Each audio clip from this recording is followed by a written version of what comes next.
evaluación respondiente de Robert Stake. Pero, ¿quién es Robert Stake? Él nació en 1927 en Nebraska. Es un licenciado en matemáticas, maestro y doctor en psicología educativa. Es especialista en evaluación institucional y en evaluación cualitativa. Es uno de los investigadores educacionales, autores de la teoría y práctica de la evaluación de programas educativos en la década de 1960.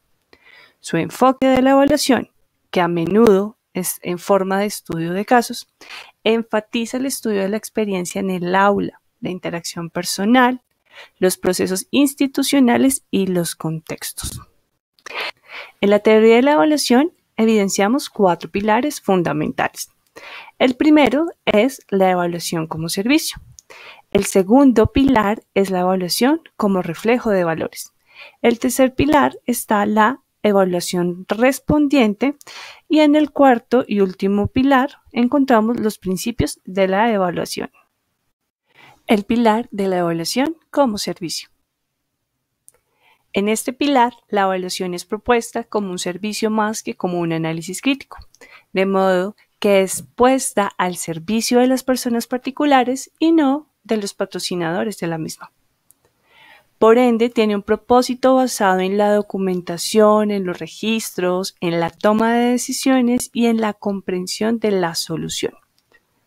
Un dato curioso a destacar es cómo la evaluación permite que las cuestiones de la propia evaluación emerjan a partir de la observación del programa, inclinándose más hacia los participantes, hacia las personas, hacia la comunidad, permitiendo que el valor de un programa sea descubierto y no que sea creado como tal por el propio investigador. El pilar de la evaluación como reflejo de valores. En este pilar, dado que la evaluación está orientada a la valoración, Stake afirma que los juicios de valor deben ser creíbles y no por los evaluadores. Un punto a destacar es la propuesta de Robert Stake, en la que el valor de un programa debe ser descubierto y no debe ser creado por el investigador. El pilar de la evaluación respondiente. Importante resaltar la postura de Stake respecto a la utilidad de los diseños evaluativos, pues una buena evaluación no resultaría útil si el investigador no conoce los intereses, las necesidades y el lenguaje específico de su audiencia. Una característica primordial en este pilar es la sensibilidad, pues se debe orientar al investigador hacia los temas esenciales y así ajustar continuamente los objetivos del estudio, tomando en cuenta los temas que más preocupan a las personas, a los participantes, a la comunidad en sí, con el propósito de dar continuidad a las adaptaciones de la evaluación. Este pone de plano 2 enfoques diferenciadores. Por un lado, la evaluación respondiente y por el otro, la evaluación preordenada.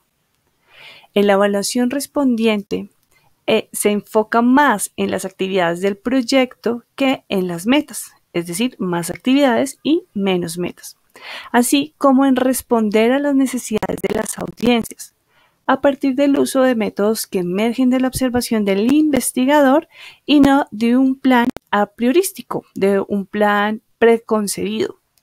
Todo con el propósito de que logre identificar posibles cambios y pueda extenderse a nuevos temas y desafíos. Por el contrario, en la evaluación preordenada, esta se enfoca más en las metas de un programa como en un criterio de investigación, así como en recoger datos para comprobar los objetivos, haciendo un uso de un plan preconcebido. De los principios de la evaluación.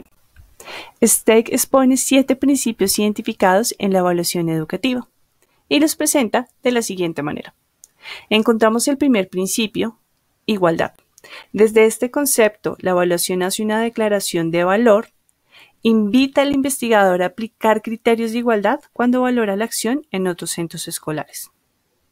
En el segundo principio, ubicuidad, que es en sí evaluarlo todo, es decir, la capacidad de situarse en todo, tener en cuenta todos los momentos en la evaluación. El tercer principio, diversidad. donde resalta la variedad de verdades y puntos de vista de la comunidad implícita, donde se debe comprender y explicar el significado y la valoración que hay detrás. En el cuarto principio, utilidad, destacar el estudio de la evaluación como un servicio que proporciona información útil a la comunidad, a las personas, a sus participantes, a la vez que provee ayuda a la misma.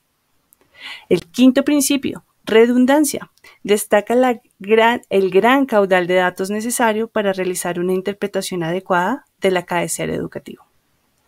El sexto principio, ambigüedad, resalta el esfuerzo de los evaluadores por la especificidad y se posiciona en contra de la supersimplificación, generalización. Steg indica que el evaluador y el patrocinador deben buscar la generalización de los resultados de la evaluación, la realización de la evaluación respondiente. Es de resaltar que lo que se pretende es descubrir el mérito y las deficiencias de un programa, con el fin de recoger los juicios de valor de toda la comunidad implícita para que cada lector pueda crear sus propios juicios.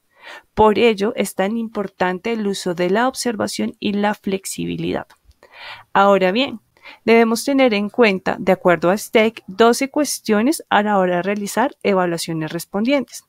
Pero pilas, no son un recetario, no son lineales, son un ir y un venir constante.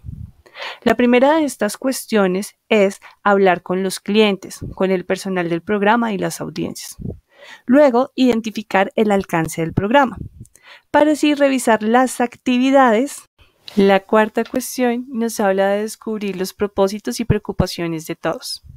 La quinta, de conceptualizar los temas, las cuestiones y los problemas. La sexta, de identificar las necesidades de datos y temas conflictivos. En la número 7 encontramos la selección de los observadores, de los jueces y, si es necesario, de los instrumentos también. En la octava, observar los antecedentes, las transacciones y los resultados. En la número 9 nos habla de tematizar, es decir, de categorizar, de preparar descripciones, estudios de caso. La número 10, de validar, de confirmar, de tratar de desconfirmar. En la número 11, presentar los resultados a las audiencias.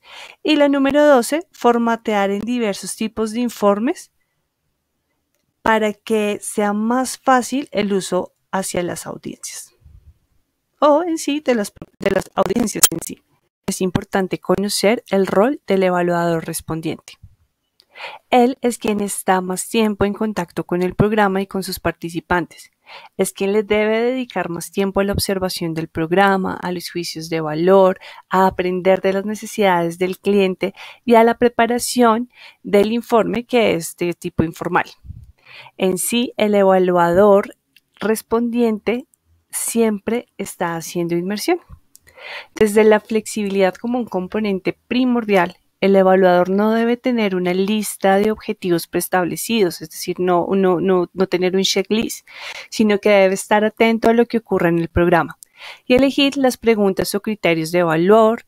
Recordemos que las cuestiones a evaluar surgen de lo observado en las actividades, así como de entrevistas con los responsables del programa, también de la revisión de documentos relevantes, y en este punto surge la necesidad de recolección de datos para informar e interpretar las cuestiones que sean de interés, lo que requiere de una planificación inicial y pues se va volviendo progresiva. La matriz descriptiva. Steg sugería dos funciones básicas en la evaluación: lo que es la descripción y lo que es el juicio. En la matriz descriptiva, como un modo para facilitar la recolección de datos y ayudar al evaluador a organizar e interpretar la información, las funciones de la evaluación están mediadas por estas dos funciones. Desde este marco se debe proporcionar información justificada a los fundamentos del programa y descubrir la base racional del mismo desde sus necesidades. Desde este marco se debe proporcionar información justificada de los fundamentos del programa y describir la base racional de los mismos, desde sus necesidades. Ahora, lo primero es proporcionar información justificada, para luego mencionar las intenciones de entrada referidas hacia los procesos, hacia las actividades, hacia los resultados. Luego, recoger la información a través de ¿qué? Pues de la observación. De esta manera es importante explicitar las normas y por último tener presente que el evaluador debe analizar la información de la matriz descriptiva teniendo en cuenta la congruencia entre lo que se pretende y lo que se observa, teniendo en cuenta las relaciones de dependencia de los resultados y de las transacciones. Existe una preferencia marcada desde este tipo de evaluación hacia los métodos cualitativos, el estudio de casos y la generalización naturalista.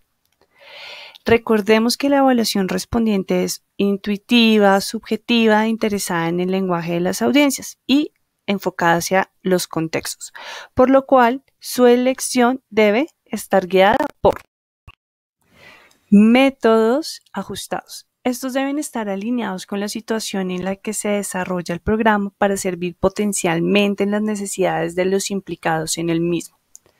La triangulación y fiabilidad, esta sirve para mostrar la validez, la fiabilidad de las observaciones. El uso de la metodología de estudios de casos, que permite centrarse en el problema de estudio. Hacer uso de entrevistas, de observaciones y de análisis documental, así como la generación de un informe holístico. Recordemos que el informe es de tipo informal. Por último, es considerada también intuitiva y subjetiva. La comunicación del informe. Es frecuente que el informe se emita al inicio del estudio y durante la evaluación. El informe final consiste en una comunicación fotográfica y holística. Durante la evaluación se va desarrollando, pero también pueden cambiar las prioridades de la indagación. El informe puede ser escrito de diversas maneras. No hay una única manera o no hay un único informe.